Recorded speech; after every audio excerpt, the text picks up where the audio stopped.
बहुत से लोग एकादशी व्रत करते हैं और फिर उस व्रत का जब उद्यापन कर देते हैं तो फिर व्रत छोड़ देते हैं। कहते हमने तो एकादशी का उद्यापन कर दिया।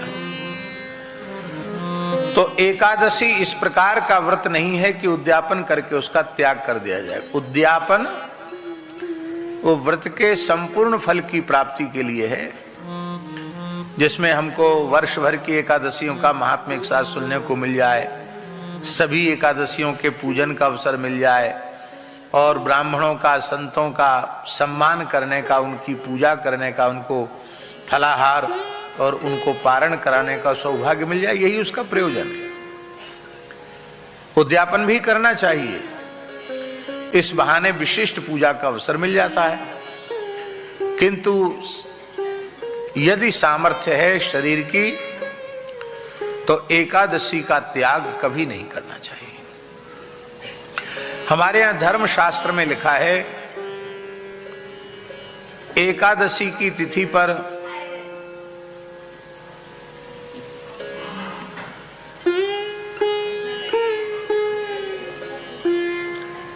अन्न में पाप का निवास होता है, इसलिए एकादशी को जो अन्न खाता है वह पाप ही भक्षण करता है, पाप ही खाता है। एकादशी को ना अन्न खाना ना अन्न देना, देना भी नहीं।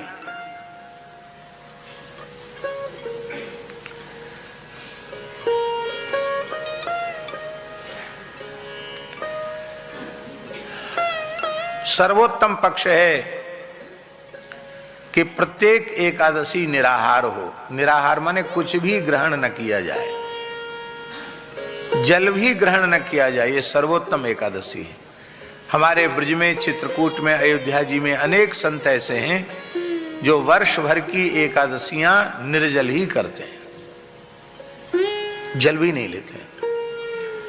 एक दो की संख्या में नहीं, ऐसे संत सैकड़ों की संख्या में, गृहस्थ भी हैं।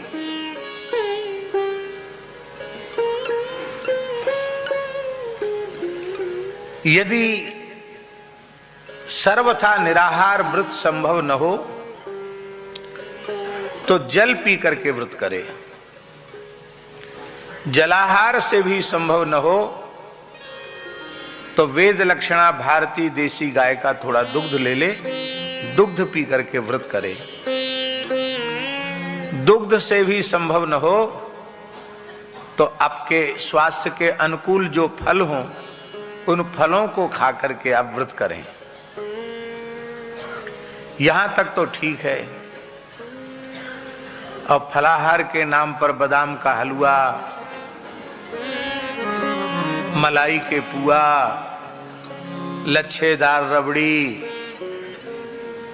और सिंघाड़े का हलवा और क्या क्या चीज बनती, कूटू की पूड़ी हैं, पकौड़ी, साल भर में, महीना भर में जितना नहीं खाया गरिष्ठ उतना एक दिन में खा लिया। यह एकादशी उत्तम नहीं है।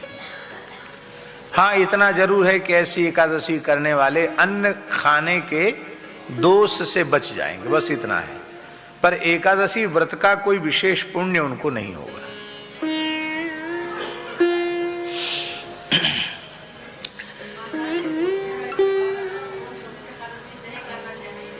है?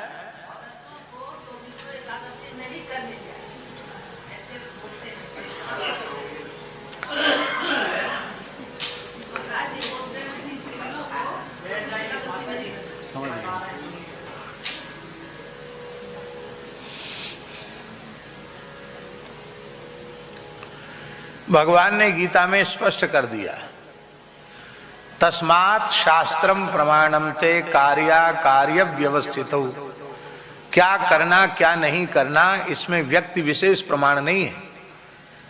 किसी की लौकिक मान्यता प्रमाण नहीं है, इसमें शास्त्र ही प्रमाण है। और शास्त्र कह रहा है कि सभी एकादशियां करना चाहिए, तो किसी एकादशी का निषेध नहीं है। बहुत सी जगह ऐसा भी लोग कहते हैं कि सधवा स्त्रियों को एकादशी नहीं करनी चाहिए, सौभाग्यवतियों को नहीं करनी चाहिए, विधवा स्त्रियों को करना चाहिए। मैंने तो आज तक किसी पुराण में पढ़ा नहीं, किसी ग्रंथ में देखा नहीं। ये ऐसी कुछ अशास्त्रीय बातें, मनगढ़ंत कपोल कल्पित बातें समाज में प्रचलित हो जाती हैं भ्रम के रूप में, और उससे धर्म की बड़ी हानि होती है। और होता क्या है,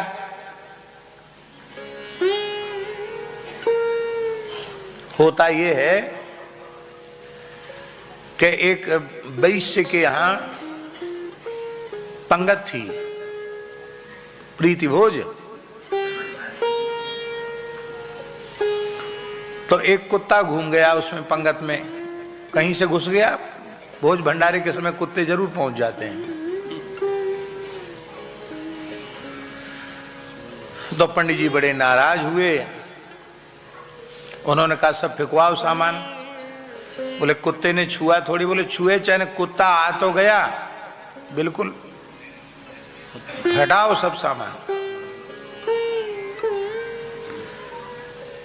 वही से बेचारा श्रद्धावान था, उसने कहा चलो कोई बात नहीं, अब कुत्ते ही खाएंगे और क्या है।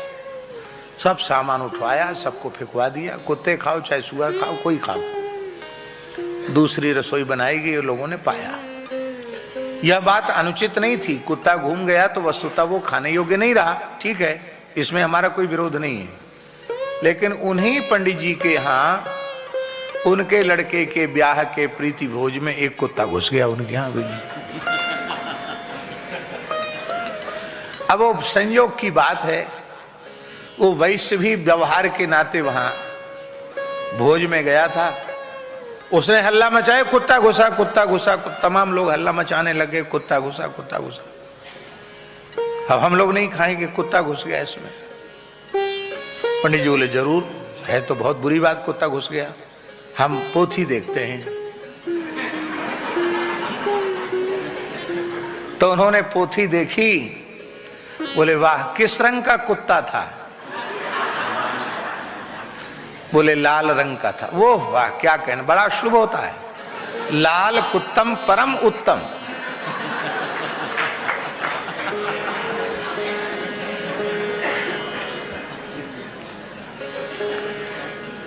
किसी पोथी में नहीं लिखा कि काला कुत्तम अधम और लाल कुत्तम उत्तम, लेकिन इसी बात की तो पंडिताई है।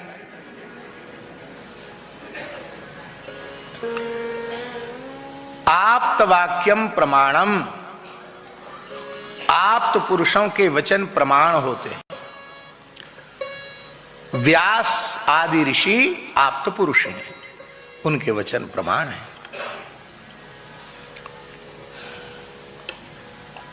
आप्त का लक्षण क्या है स्वामी जी? आप्त का लक्षण है रागादि वसादपि यो नान्यथा वादी स आप्तः। रागादि के अधीन होकर भी जो शास्त्र विरुद्ध बात न कहे उसे आप्त कहते हैं।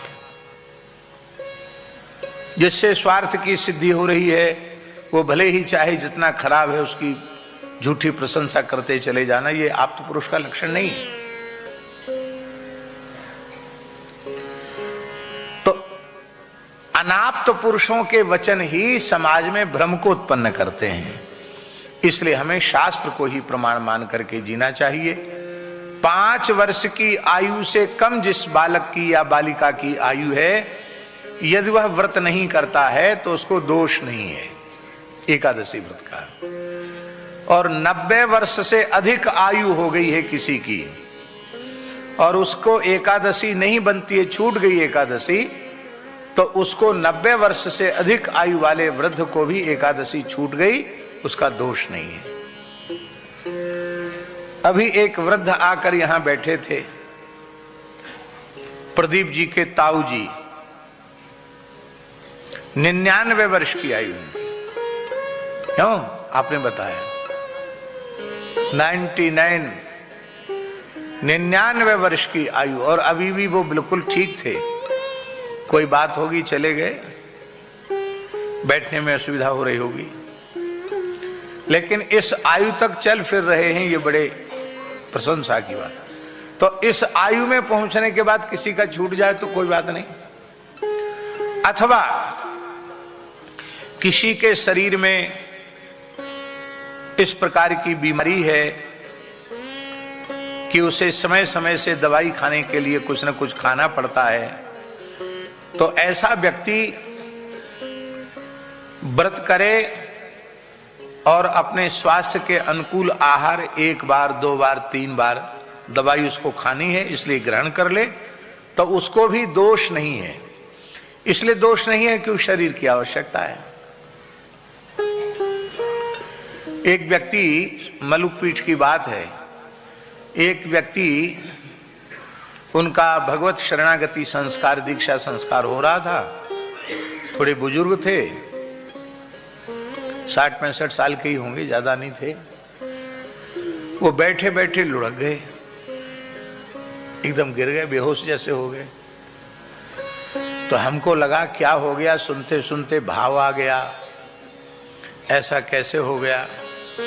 पर उनकी जो गृहिणी थी वो तुरंत सावधान हो गई और उन्होंने कुछ घोल के पिलाया, और जैसे ही पिलाया वो एकदम ठीक हो गए।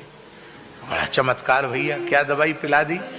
बोले कुछ नहीं गुरुजी, इनकी शुगर कम हो गई थी